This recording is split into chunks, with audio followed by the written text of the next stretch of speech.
Está começando mais um programa Bem-Estar ao Vivo pelo Facebook do Diário da Região. O tema de hoje é o poder das plantas medicinais. Nós temos a maior biodiversidade do mundo e a maior fonte de frutas, folhas e ervas medicinais do planeta.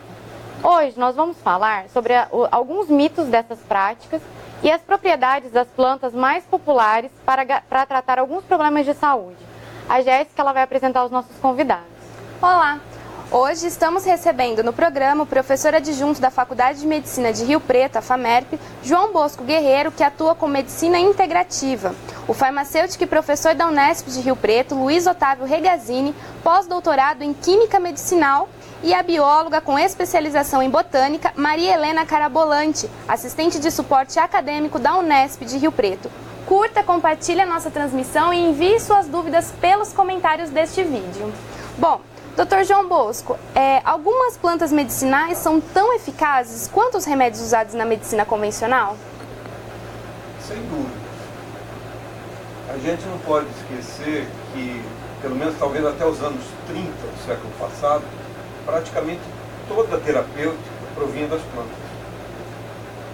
Há quem diga que grandes fábricas alemãs, inglesas, francesas, que até então produziam armas químicas que foram proibidas na Primeira Guerra, voltaram sua produção para os medicamentos. Né? Isso juntando com alguns medicamentos que, mesmo vindo das plantas, por exemplo, como o salicilato, né, que vem do salgueiro, e que deu aspirina, foi um dos primeiros remédios assim, com grande impacto mundial, que era um remédio que podia ser fabricado, né, podia ser sintetizado. Mas até hoje, né, no século XXI, aproximadamente 44% das plantas, dos medicamentos, provém de forma direta ou indireta das plantas. Então é claro que a gente tem plantas que têm ações tão boas quanto. É claro que a gente tem plantas que são usadas na medicina convencional e que muitas vezes as pessoas nem se dão conta. Né? Então a gente tem exemplos clássicos, como o ginkgo biloba, por exemplo, né? Que é usado em várias formulações, com vários nomes de fantasia. A gente tem o exemplo da hortelã, né, que é um ótimo antiparasitário, principalmente para giardia, para ameba, que tem vários nomes comerciais que muitas vezes a mãe está dando para a criança e nem mesmo está sabendo o que é um fitoterápico. Porque a gente ainda tem uma ideia muito errada que fitoterapia é chazinho. Né? Um chazinho da vovó para dorzinha, para cólica, quando na verdade as plantas podem resolver uma série de problemas. Entendi. A maior parte dos medicamentos para câncer hoje em dia provém das plantas. Entendi. E de que forma que essas plantas medicinais podem auxiliar nos tratamentos de saúde, né? E inclusive do câncer que o senhor acabou de citar? A fitoterapia pode ter vários aspectos e várias nuances, várias formas de ser trabalhada. Ela pode continuar sendo um chazinho de camomila que a mãe dá para a criança, para a cólica, até o medicamento de câncer de última geração. É claro que quanto mais complexa a doença, quanto mais grave, quanto mais necessitada de uma medicação onde você tem uma dose bem estabelecida, você vai precisar manipular essa planta. Né? Você vai precisar fazer uma tintura, você vai precisar fazer um extrato, você vai fazer um extrato seco e transformar num comprimido ou num xarope, por exemplo. Quer dizer, então, depende do grau de intensidade, de gravidade da doença e do que você precisa exatamente. Voltando ao chazinho, um pouquinho a mais, um pouquinho a menos de camomila não vai fazer diferença. Agora, se eu quero tratar uma úlcera duodenal, eu preciso de um remédio que eu tenha certeza absoluta que ele tem aquela quantidade do produto que eu quero. Entendi. Se você para num bar da estrada e pede um suco de laranja, você nunca sabe o que vai ter. Tá? Porque cada suco é feito de um jeito. As próprias laranjas, às vezes, de um pé são diferentes, dependendo do ano. Uma laranja mais doce, uma laranja mais aguada, uma laranja mais concentrada. Né? Porque com as plantas acontece isso. Você tem diferença de sazonalidade, você tem diferença de época, de local onde a planta é produzida. Né? Então, se você quer um determinado princípio ativo, você quer um conjunto de princípios ativos, você tem que ter um controle laboratorial importante. Tá? Então, a maior parte dos médicos que se dedica a isso, tá, quer que você tenha medicamentos de boa qualidade, feitos de planta. E não você prescrever que a pessoa vá lá buscar um pé de quebra-pedra e junte assim e ferva com 1 litro d'água para tomar não sei quantas xícaras por dia. Não é tão simples Nós assim. precisamos de medicamentos para doenças importantes, precisamos de medicamentos de qualidade que são manipulados pela indústria, é claro. Entendi. E complementando então o que o Dr. João Bosco está falando, principalmente na cura do câncer, nós temos aqui essa Aveloz, né? Que é muito conhecida hoje e ela está sendo muito usada, inclusive. Por exemplo, aqui essa planta ela é altamente tóxica, que é o Forbia tirucale, né? O nome científico, mas ela é também tida como planta pelada, como o dedo do diabo. Então, como que as pessoas têm usado essa planta aqui para o câncer? Eles quebram, né, um talinho assim, né, um caule, um pedacinho do caule. Essa parte latecente aqui, que é essa parte branquinha, que é o látex da planta, que ela é altamente tóxica, corrosiva. Em contrapartida, ela está sendo usada no tratamento do câncer. Existem pessoas que pegam 1 litro de água e pingam 10 gotinhas desse látex e vai tomando.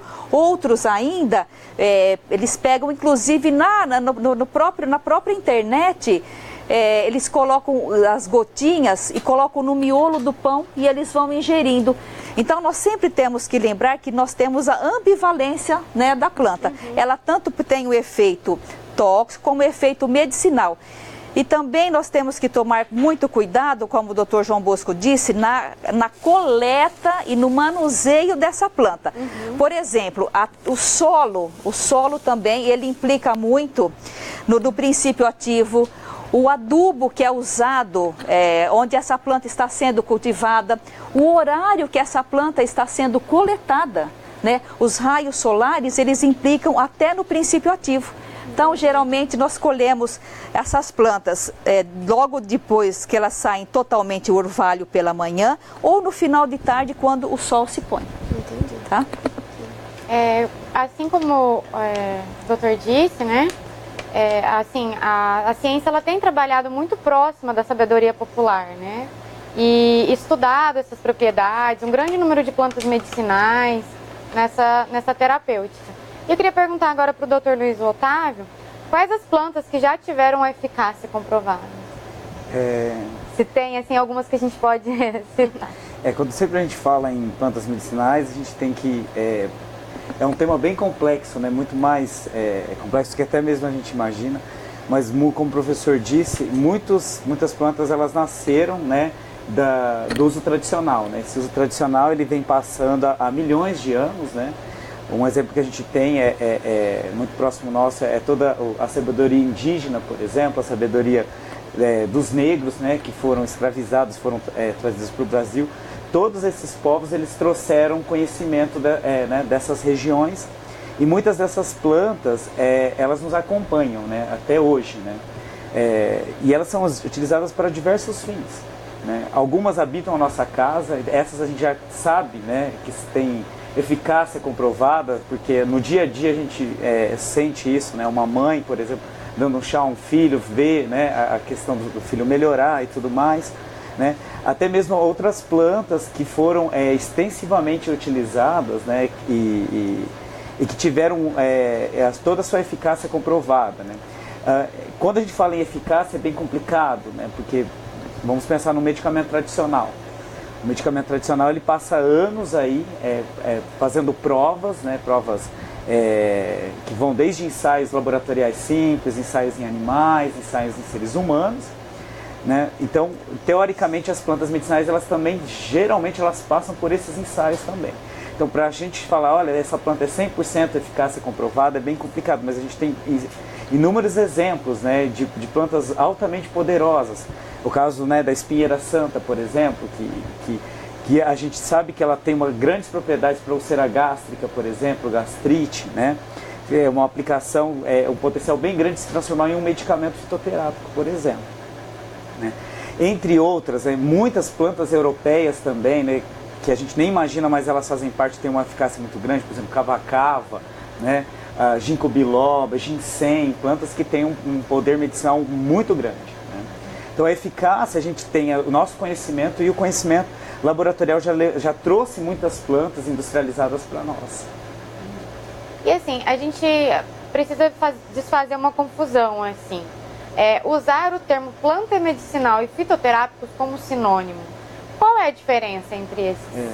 Existe uma grande diferença, né? A planta medicinal, a gente entende como planta medicinal aquela planta que tem propriedade terapêutica. Geralmente a gente usa essas plantas medicinais, né, na forma de chá, de decoctos, né, banho de assento, né. Isso é um produto, geralmente a gente utiliza ela com produtos que a gente termina para ter suas ações terapêuticas em casa.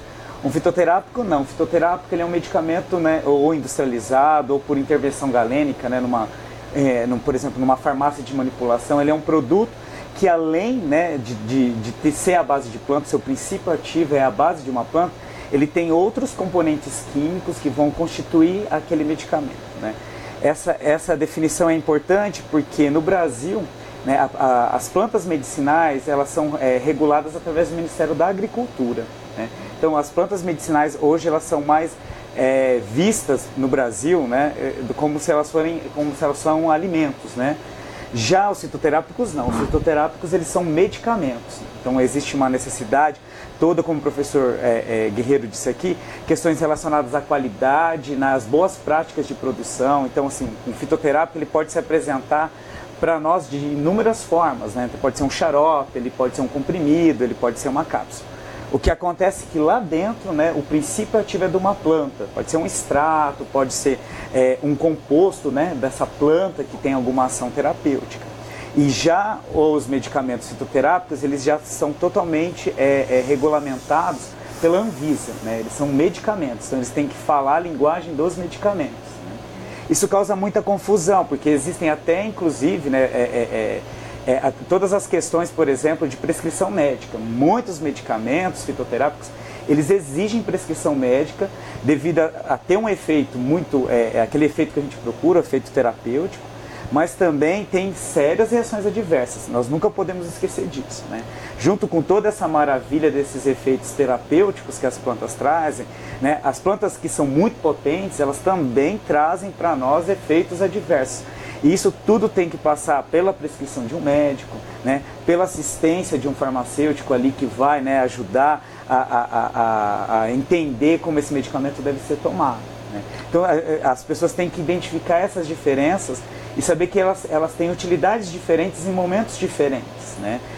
Geralmente uma planta medicinal ela vem, né, no seu primeiro momento, o uso das pessoas para aliviar sintomas leves, né? Eu sempre digo isso, né, que se tem aquela propaganda, né, que diz que ao persistirem os sintomas, né, procurem um médico, né? Então isso também serve para as plantas, né? Então elas servem para aqueles sintomas mais leves. Agora, situações mais complicadas, eu entendo que para algumas doenças mais severas, né, o tratamento, né, do natural ele tem que ser muito bem pensado nesse primeiro momento, né? Então sempre ter o acompanhamento médico, uma avaliação clínica, né, antes da pessoa se automedicar, né? Eu acho que o grande problema das plantas medicinais é as pessoas acharem que entendem daquele assunto, né, que aquela planta, né, como por exemplo a Helena disse aqui, né, a pessoa acha que aquela planta é aquela planta, para começar, né? Às vezes a gente acha que essa planta é essa planta e não é essa planta, né? Existe toda uma caracterização. Então, tem algumas plantas que se confundem também, né, a aparência assim, sim, delas. O próprio exemplo da espinheira santa. Existem plantas que são assim, nós que, né, temos conhecimento, não como os botânicos, que nós enxergamos a planta, né? Todo mundo acha que todas aquelas plantas que tem um espinhozinho lá na folha é espinheira santa, mas necessariamente não. Existem outras espécies que também são muito parecidas, né, e que já não têm o mesmo efeito, né, terapêutico que tem, por exemplo, a espinheira santa. Eu gostaria de fazer um comentário, né? Você perguntou da planta e do fitoterápico. Vamos dizer assim que a gente vai ter várias escalas, né? Você tem a planta medicinal como um todo, aí você tem aquilo, né, que na área dele se chama da droga vegetal. Onde é que está a droga vegetal que a gente quer? Por exemplo, sei lá, vamos dar um exemplo, a canela, né? A canela está na casca da canela. A camomila que a gente citou, que é uma das plantas mais usadas e mais seguras do mundo, né? O efeito que a gente quer, a droga vegetal, ela está na inflorescência, na flor. né? Então a gente vê por aí camomila de má qualidade, onde as pessoas colhem inteirinho o pé de camomila inteiro, com raiz, com caule, com folha, com tudo, e vende como se fosse camomila, quando na verdade então a gente vai ter muito pouco da droga vegetal, né? Depois da droga vegetal, a gente aprofundando mais, a gente vai ter o que se chama de princípio ativo. A indústria sempre se preocupou, desde o advento da aspirina lá atrás, em ter plantas onde você pudesse identificar o princípio ativo e, se pudesse até, prescindir da planta, você começar a fazer no laboratório, né? Como a aspirina é um produto muito simples que se sintetiza no laboratório. Enquanto que isso dá uma certa profundidade naquilo que você quer, mas porém às vezes traz efeitos colaterais, né? Cada vez mais hoje está se pensando em estudar as plantas utilizando a planta como um todo, o extrato daquela região da droga vegetal, né? Tem um exemplo que é bastante interessante, que é uma planta europeia que chama dedaleira, né? A dedaleira sempre foi usada desde a Idade Média para as pessoas que inchavam, que não se sabia direito o que era um problema cardíaco, né? Então, da dedaleira foi feito os principais medicamentos do coração, que são chamados digitales. Só que quando você faz o coração bater mais rápido, né, a pessoa quer mandar aquele líquido embora. Então você tem que dar um diurético junto. Aí você dá um diurético, você expolia o potássio, que é um íon importante do corpo. Então, para você tratar a pessoa, você tem que dar o digital, né, que vem da dedaleira, você tem que dar um diurético e você tem que dar potássio. Na dedaleira, ela tem um princípio diurético e ela é rica em potássio. Quer dizer, teoricamente, você poderia usar só o extrato da dedaleira. O único problema da dedaleira é que ela não cabe muito nesse exemplo, porque a dose terapêutica dela é muito próxima da dose tóxica. Então é aquilo que a gente falou no começo. Você precisa, os medicamentos digitais, eles existem 0,1 miligrama, 0,2 miligrama. Você imagina você manipular isso com uma planta, né? Quer dizer, então aí mostrando que você tem que ter uma precisão. Em outras coisas você não precisa ter a precisão. Você pega a droga vegetal, faz um rasurado, faz uma tintura, faz um extrato, né? Até, né, depender do grau de precisão que você quer, né? Tem um cuidado maior, né? Sim, sem dúvida, né? O remédio pode se tornar um veneno? Justo. O Paracelso, né, um grande médico da Renascença, ele dizia que a diferença entre o veneno e o remédio é a dose. Né? A professora lembrou do Aveloz, né? Eu tive um professor que dizia assim: toda planta venenosa, preste atenção nela porque ela deve ter um potencial terapêutico muito bom. Depende da dose. Justo. Né? As principais drogas hoje para trabalhar câncer infantil, leucemias, por exemplo, são a vincristina e a vinblastina. Eles são feitos da vinca, daquele Maria Sem Vergonha, sabe? Boa Noite, né? Que a gente encontra tudo por aí. Só que você precisa de 1 milhão de toneladas para fazer um pouquinho. Tá? O medicamento mais usado para o controle do câncer de mama, chamado tamoxifeno, o tamoxifeno foi descoberto de uma árvore da Califórnia enorme, chama Taxol. Né? E você precisa, por exemplo, o medicamento, o princípio ativo que chamava Taxol, né?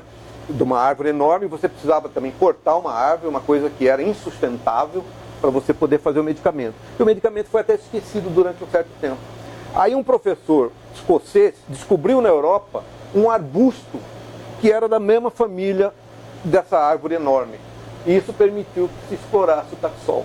Né? Quer dizer, mostrando como que a botânica tem... Quer dizer, uma árvore enorme é parente de um arbusto, que você pode plantar o arbusto e em 2, 3, 5 anos, sei lá quanto, ele fica pronto para o uso. Enquanto que uma árvore precisaria de 200, 300 anos, se você cortar, você não vai ter para a população mundial poder se tratar. Né? Por isso também que é muito importante, quando a gente vai utilizar uma planta, a gente ter ela determinada adequadamente e saber qual é a parte utilizada. Porque, como o Dr. João Bosco disse, não são todas as partes que contêm o princípio ativo. Então, de repente, você pode estar utilizando uma parte da planta que ela pode também ter alguma toxina. Inclusive, existem plantas que são ricas em cristais. Então isso também acaba até dificultando, né, ou se tornando inviável o próprio tratamento. Entendi. Eu ia perguntar para a senhora se, além delas, essa questão da toxicidade das plantas, elas podem matar, dependendo com da certeza, dose? com certeza. Por exemplo, nós temos aqui a espirradeira. A espirradeira, o princípio ativo dela ele age diretamente no coração.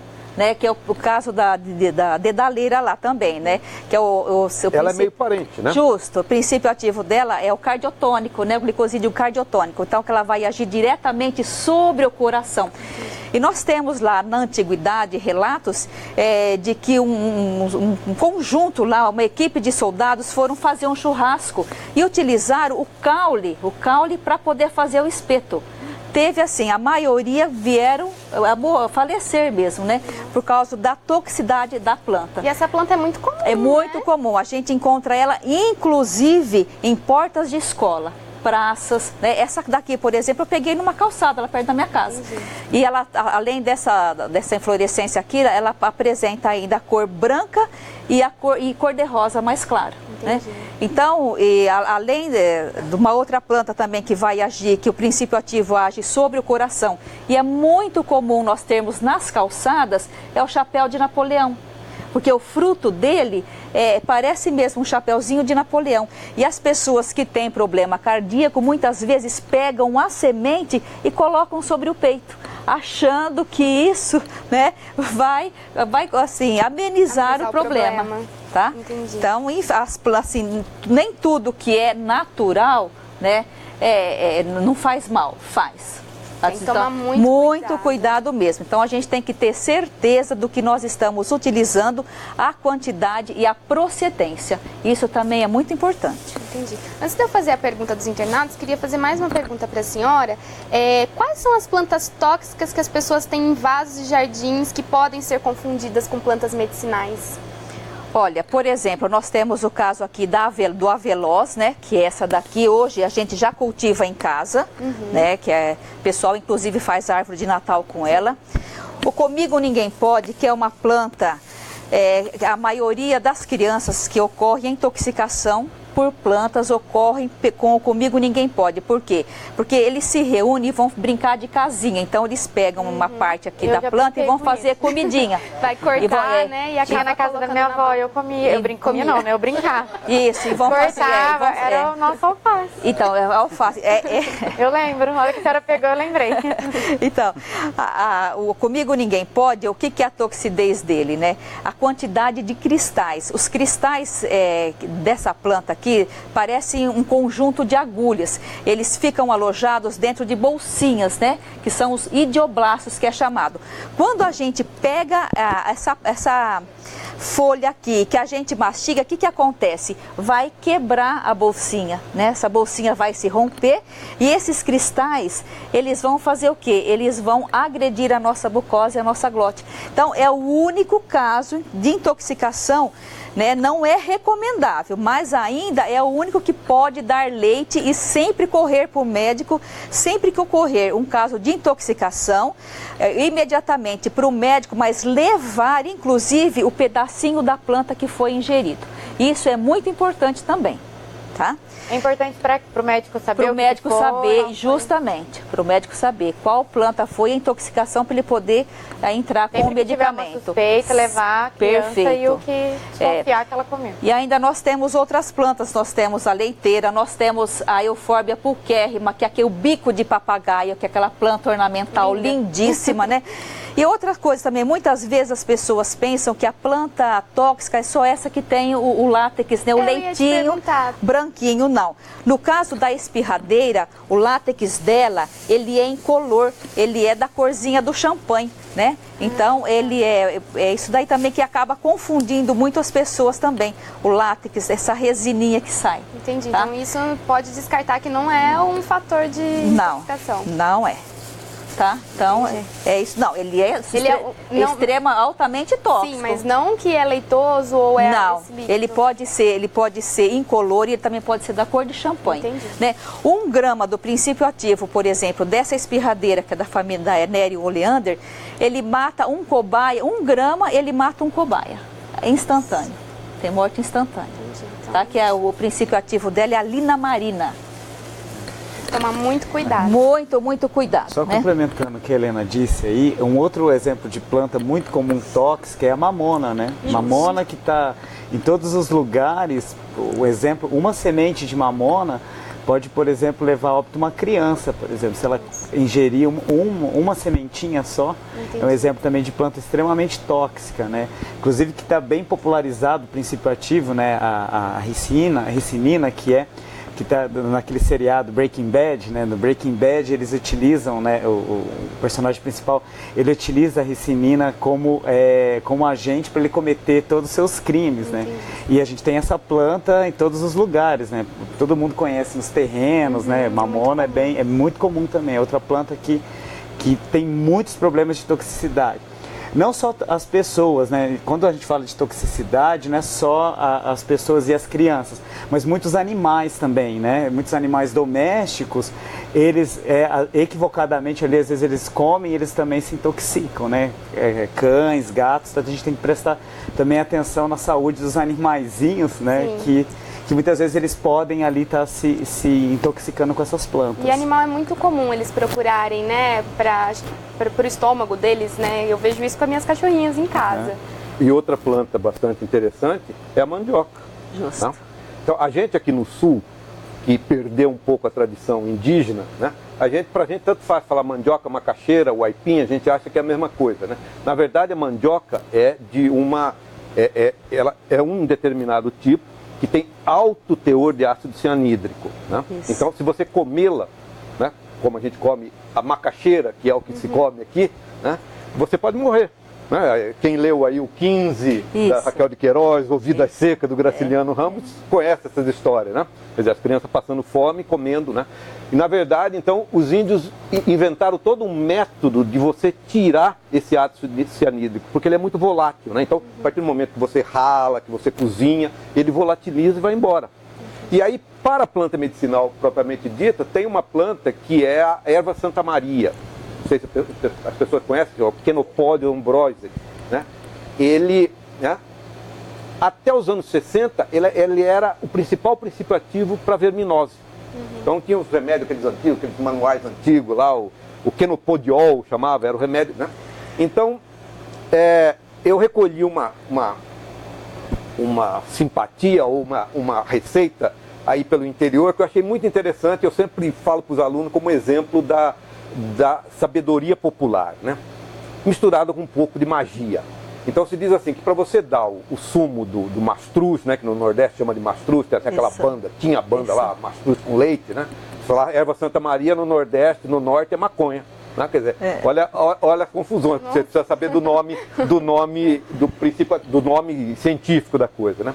Então, pelo interior se diz assim, você tira o sumo do mastruz, da erva Santa Maria, e deixa no sereno da lua cheia, para depois você tomar, né? Quer dizer, talvez não precise nem deixar no sereno, e muito menos da lua cheia, mas que fica bonito, fica, né? Sim. Então, na verdade, você deixa decantar um pouquinho, deixa evaporar, né, aquele ácido cianídrico, aí você pode tomar, depois de um certo tempo, né? Talvez depois de uma noite, né? Então, eu cito sempre como um exemplo de como que o povo foi aprendendo a mexer com as plantas medicinais, evitando partes tóxicas, concentrando partes que sejam produtivas ou que sejam úteis, misturando plantas, né? Isso é um exemplo fantástico na medicina indiana, na medicina chinesa, né? Quer dizer, e mesmo na nossa também, né? Hoje, a indústria farmacêutica percebe que você tem que procurar essas moléculas importantes, esses novos medicamentos que vêm das plantas, nas populações tradicionais, como o professor falou, né? Procurar nos índios, procurar nos quilombolas, procurar nos caiçaras, né? Uma pesquisa mostrou que você tem 300 vezes mais chance de encontrar um produto de qualidade quando você parte do conhecimento tradicional, quando você parte simplesmente da bancada química do conhecimento científico farmacológico. Bom, vamos aqui para os internautas, porque o pessoal está enlouquecido querendo saber sobre várias ervas. Então deixa eu só complementando aqui a questão da mandioca. A mandioca brava, que ela tem o ácido cianídrico, que ela mata por asfixia, que é o caso que o professor comentou. E uma outra receita, professor, da erva de Santa Maria, um vermífugo muito bom, que inclusive nós fizemos essa prática com os alunos, né, num curso que nós demos lá na faculdade. Você pega um punhado de erva de Santa Maria, um punhado de hortelã, uma xícara de chá de água, uma xícara de chá de mel. Você vai bater no liquidificador, você vai coar, né? Aí você vai ter esse líquido que você vai colocar farinha de trigo normal. Você vai fazer amassar como se fosse um pão. Você abre com o rolo do macarrão, pega o esse retrós de linha vazio e você vai cortando. Você abre a massa e você corta, ele vai ficar redondinho. Você coloca no sol para secar. E você pode ingerir, que é um excelente vermífugo, como você pode dar para o animalzinho também, tá? E funcionou muito bem. Bacana. Bom, vamos lá. A Estela Coelho Ferreira, ela quer saber sobre a embira. Ela diz que faz uso para o colesterol. Olha, embira, eu não tenho conhecimento dessa planta para o colesterol. Tá. Eu não tenho. Eu preciso saber o que é embira também. Envira, ou embira, por causa do português, né? Pode ser. Na verdade, é entre casca de qualquer árvore. Entendi. Né? Então, que o indígena faz um cinto, faz uma alça para amarrar as coisas, né? Então, precisa saber que planta é. Tá, vamos ver se ela responde aqui. Se ela estiver ligadinha aí com a gente, ela vai colocar o nome correto da planta. A Alaine Maria, ela listou várias plantas. Eu vou falar todas, se vocês quiserem comentar sobre alguma. Eu acredito em avenca, mentruz, carqueja, erva de São João, alecrim é a Rosa Munhoz que está falando, folha de manga, folha de abacate, a Rosa Munhoz boldo, a Alaine Maria adora alecrim, terramicina, é isso? Isso, é. Ela disse que é um antibiótico natural e folha de algodão. Tá, deixa eu fazer um comentário do alecrim. As pessoas usam o alecrim para taquicardia. Né? Então, que ele combate a taquicardia. Só que o que é recomendado, a dose que se vai utilizar também é muito importante, porque às vezes as pessoas falam assim, olha, você tome uma xícara de café, a pessoa já quer melhorar, né? Nessa ansiedade de melhorar, ela toma uma xícara de chá, quer dizer, vai aumentar a taquicardia. Então, o alecrim a gente tem que tomar muito cuidado, a gente tem que, todas as plantas, não é porque é natural que não faz mal. A gente, na realidade, nós temos que seguir à risca, né, a posologia e essa quantidade aí. De novo, a questão da dose, da importância. Justamente, a dosagem é muito importante. O Carlos Polacchini, comentem sobre o uso do açafrão como anti-inflamatório. Posso falar sobre o açafrão? Ele vem da culinária indiana, basicamente, né? E o açafrão hoje em dia está tendo inúmeras propriedades. Uma delas é a ação anti-inflamatória, né? E já o açafrão a gente não entende muito bem, porque ele, na realidade ele é utilizado como tempero. A gente tem muito, né? O açafrão, porque não conhece, o cúrcuma, é aquele pozinho amarelo que a gente põe no arroz, muito, né? Muito saboroso. Que altera o sabor, da cor. Então ele está sendo estudado para muitas doenças, além da inflamação, também tem até uma abordagem para câncer, utilizando os compostos do açafrão. Né? A outra internauta, ela falou, bem interessante, ela falou uma planta chamada terramicina. Na realidade, a terramicina era um composto, olha como o tempo as coisas vão se invertendo. Né? Sempre a gente coloca nomes de plantas, a gente conhece, né, nomes comuns. Terramicina é o nome de um medicamento industrializado que provavelmente alguma planta tem as ações antibióticas, né, antibacterianas, provavelmente, parecida com aquele medicamento, né? Outro caso, você vê algumas plantas sendo chamadas de aspirina hoje em dia. Novalgina, insulina. Insulina. São plantas que começaram a receber o nome baseado nos produtos industrializados. Né? Então, eu acho que a primeira coisa é a identificação. Perfeito. Então, às vezes pode parecer pedante a gente dizer que você precisa daquela identificação com 2 nomes em latim, o nome do gênero, o nome da espécie, mas é extremamente importante, né? Por exemplo, então tem isso, né? Esse exagero maior que, claro, que todo mundo vai saber que isso aí não existe, chamar uma planta de novalgina, de aspirina, de insulina, né? Agora, mesmo outros nomes, essa pessoa citou a erva de São João. Que erva de São João é essa? A erva de São João mais famosa, né, é o hipérico perfurato, que é uma planta para depressão, bastante estudada, bastante pesquisada, que se usa um pouco menos no Brasil, mas se usa muito na Europa, nos Estados Unidos, para depressão leves e moderada. Né? No Brasil não existe. Né? Quer dizer, então, eu já escutei falar de cipó de São João, erva de São João, então a gente precisa saber, né? O boldo, por exemplo, o boldo é uma planta, né? O boldo que é pesquisado, que é bastante estudado, é o chamado boldo do Chile, né? É o Pelmus boldus, né? Então pode parecer sempre pedante, a gente ficar falando assim, mas você tem que falar, né? O boldo do Chile talvez tenha um pouquinho plantado no Rio Grande do Sul. Ele é do Chile, ele é de regiões altas e frias mesmo, então não tem. O que tem a gente vai conseguir comprar numa loja, no supermercado, né?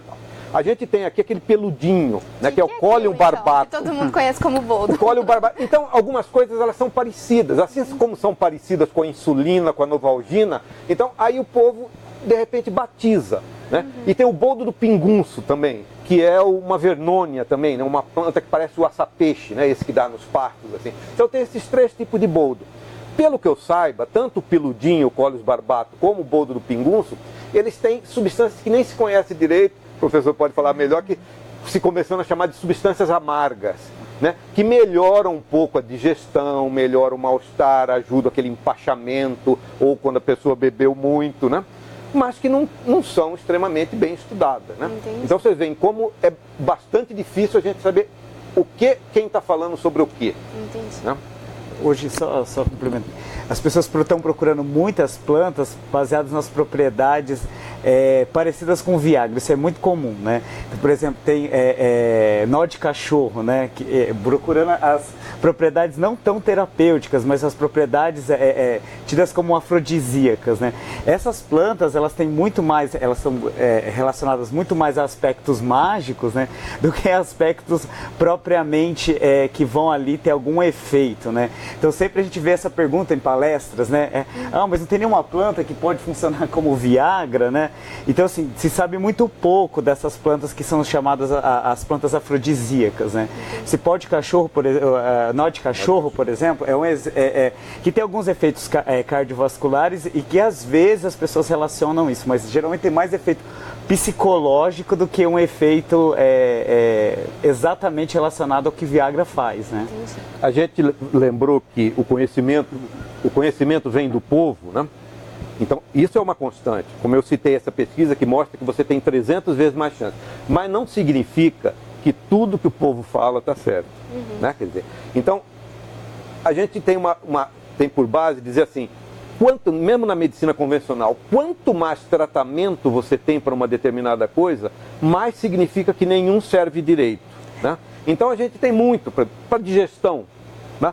Um monte de plantas são para digestão. Agora, a gente pode pensar assim, se você tomar água quente, como os orientais fazem depois da refeição, já é uma coisa digestiva. Quer dizer, teoricamente, dezenas, centenas ou milhares de plantas vão ter um pequeno efeito digestivo. Mas será que ele é tão importante assim para ser transformado em remédio? Né? Medicamentos também para verminose. Né? Então também você tem popularmente um monte de remédios para verminose, mas por quê?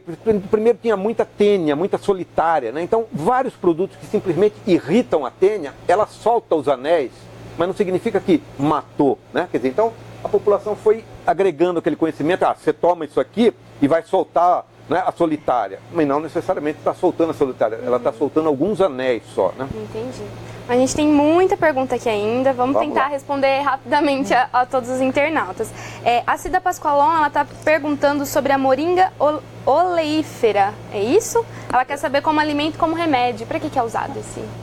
Você conhece, né? Olha, tem algumas coisas que viram um certo modismo, né? Eu sei que a moringa é uma planta usada na medicina ayurvédica, mas eu não conheço. Sinceramente, eu me interesso pelas plantas há mais de 30, 35 anos, mas a gente só bordeia, né, a margem, tem assim. Muita coisa, é muita coisa. A gente está falando de milhares, se não milhões de espécies que existem pelo mundo inteiro, né? Quer dizer, o que eu sei é de escutar, né? Porque a moringa tem um alto teor de vitamina C e porque ela é antioxidante, que é também a nova moda, né, de procurar produtos, mas eu não sei, na verdade, eu não conheço. Entendi. Passo. A Aparecida Malheiro Novaes, ela está pedindo um auxílio aqui. Como posso combater uma coceira no corpo? Qual planta posso usar no banho? Vocês têm alguma Eu acho que é a velha história, ela tem que procurar um dermatologista. Não, né? Okay. A gente não pode dizer esse tipo de coisa. Bom, a Thaisa está perguntando do açafrão, que a gente já falou aqui. A Marilda Marques está perguntando do guaco. Para mim, ele dá cólicas e até hemorragia. Olha, o guaco hoje ele é muito utilizado em xarope, né? Por isso que a gente tem que tomar realmente um certo cuidado, né, nessa medicina popular, nessa cultura popular. Sim. Porque o que é bom para mim pode ser, pode não ser bom para você. Sim. Então depende muito do organismo e depende também da quantidade, porque quando você vai fazer o xarope com a folha do guaco, você vai ferver. Então você vai ferver, então será que ele está liberando alguma toxina? O que é que ele pode ocasionar com isso? Ele vai ser misturado com outros componentes, não é só o guaco. Então isso também a gente tem que tomar um certo cuidado. Posso adicionar uma coisa, né? Claro. O guaco é um medicamento extremamente seguro quando bem feito. Ele está na Relação Nacional de Medicamentos Essenciais. Se eu tiver um tempo depois, eu vou querer citar os 12 que estão à disposição de todos os médicos no Brasil inteiro e a esmagadora maioria dos médicos do Brasil inteiro não sabe disso. Tá? Então, o guaco, ele tem um princípio ativo que chama cumarina. Cumarina. A cumarina é usada, sabe no quê? Nos venenos para rato. Né? Ela causa hemorragia nos ratos. Dessa maneira que mata e seca o ratinho fica sequinho. Então, quer dizer, você fazer um xarope de guaco, eu não estou dizendo que essa pessoa precisa ir no médico, comprar um remédio e tal, mas ela precisa ter uma fonte. Ela precisava saber, assim como a gente aprendeu a fazer arroz, feijão com a avó da gente, com a mãe da gente, e ninguém morreu e está por centenas de anos, quer dizer, a gente precisa ter uma linha. Eu não sou um defensor, sabe assim, ortodoxo de que tudo tem que ser feito com um medicamento preparado, né? Mas você tem que ter uma fonte do conhecimento. Se eu de repente me meter a fazer um xarope de uma planta que eu não conheço, eu posso preparar, né, uma mandioca brava para os meus filhos, por exemplo. Né? Entendi. Bom, a Marilda está perguntando do barbatimão. Esse eu já ouvi minha avó falar bastante também. O barbatimão é muito utilizado para cicatrização, né, alguns processos inflamatórios, principalmente em banhos de assento, né? Às vezes o bebezinho está com aquelas brotoejinhas, faz uma infusão, uma decocção ali, né, do barbatimão. Geralmente o barbatimão é uma das espécies interessantes do ponto de vista médico, veterinário, né? E veterinário também, porque ele tem inúmeras propriedades e são propriedades altamente eficazes, principalmente na cicatrização. Né? Eu vou lembrar uma passagem, né, que existia ou existe um medicamento à base de barbatimão que chama Virgin Again.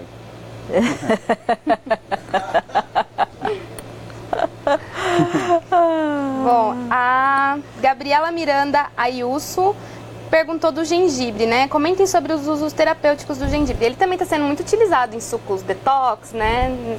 O que vocês podem falar? O gengibre é ótimo para as náuseas, né? Principalmente náuseas gravídicas também, embora a acupuntura seja melhor. Né? Porque, claro, que na gravidez, principalmente no primeiro trimestre da gravidez, onde acontecem as náuseas e os vômitos, é um período que você tem que ter extremamente cuidado, né? Vamos lembrar que a talidomida foi criada para ser um remédio de curar as náuseas gravídicas, né? Mas ele é muito usado para isso e para o que a gente chama de cinetose, também, que é a doença do movimento, de você viajar de barco, viajar de avião e ter aquela tontura, aquele mal-estar. Ok. Bom, infelizmente nós vamos ter que encerrar o programa. Eu gostaria de pedir para vocês rapidamente dar uma consideração final para os nossos internautas, né? De repente aí um aviso para não pegar lá qualquer planta do jardim e ir lá fazer um chá e tomar achando que vai resolver qualquer problema, né? Então, isso é muito importante também. As pessoas, na realidade, elas precisam saber a procedência da planta e a maneira como utilizar. Repito, não é porque é natural que não faz mal. Cuidado, a planta num uso inadequado, ela pode inclusive matar. Sim, obrigada. Gostaria de agradecer, né, vocês pelo convite de poder estar falando sobre esse tema, que é um tema bastante importante, né? E dizer que sempre na dúvida, né, não arrisque, não se automedique em qualquer tipo de terapêutica, né? Seja planta, seja medicamento. Procurem os profissionais da saúde, né, que têm conhecimento, que possam te orientar. né? Antes de você, porque às vezes na tentativa de você ter, né, de curar um mal seu, você pode adquirir malefícios, né, e até mesmo risco aí de morte, né? Cada organismo tem a sua forma de responder a determinado composto, né? E as plantas não estão fora disso, né? Só encerrando mesmo, das 10 substâncias mais venenosas do mundo, né, 9 são naturais, 9 ocorrem na natureza, né? Plantas e animais, né? Ok. Bom, eu agradeço o convite também, eu sempre gosto disso e até me indigno por essa, né, por esse espaço que existe para o crescimento do uso das plantas medicinais e que não é usado, né? Eu vou tentar ser rápido e lembrar para as pessoas, né, os 12 medicamentos que estão teoricamente, eu digo teoricamente porque infelizmente é isso, à disposição de todas as unidades básicas de saúde pelo Brasil afora, né? Que você, se você tem interesse, exija do chefe do centro de saúde, exija do seu médico, exija do seu prefeito, né? Então a gente tem a aroeira, né, que é a pomada de aroeira para ser usada para problemas genitais. A gente tem a alcachofra, né, que é usada para problema digestivo. Todos são plantas bem estudadas, bem pesquisadas e medicamentos prontos, né? Depois você tem a babosa, também para ser usada em queimaduras de forma externa, né? Depois você tem a cáscara sagrada, que é um laxante natural. Você tem a espinheira santa, que eu soube há algum tempo que a prefeitura de Rio Preto deixou de comprar espinheira santa porque ninguém prescrevia, né? E o omeprazol se prescreve demais, sendo caro pra caramba, né? Gastando dinheiro do SUS e mandando dinheiro para fora do Brasil. Depois você tem o hortelã, que também é um grande antiparasitário, né? Depois do hortelã você tem a isoflavona de soja, que é usada para o transtorno da menopausa. Depois você vai ter o quê? Deixa eu ver se eu consigo lembrar. Nós estamos no I, a plantago, né? o tanchagem, que é também um laxante importante. Isso. O salgueiro, que é um anti-inflamatório, um analgésico. Né? A unha de gato, a garra do diabo também. E o guaco. Né? Eu acho que eu lembrei de todos aí, né? Que são o salgueiro, a garra do diabo e a unha de gato são anti-inflamatórios, medicamentos extremamente usados, principalmente na nossa população idosa. Né? E depois o último que faltou é o guaco, né? Que a gente já tinha falado dele. Ok. Bom, eu agradeço a participação de vocês, agradeço a participação dos internautas. Desculpe para quem a gente não conseguiu responder as perguntas, o assunto de hoje realmente rendeu muita conversa aqui. Muito obrigada e até o próximo programa. Mas aí fala, né, que pode, a gente está à disposição.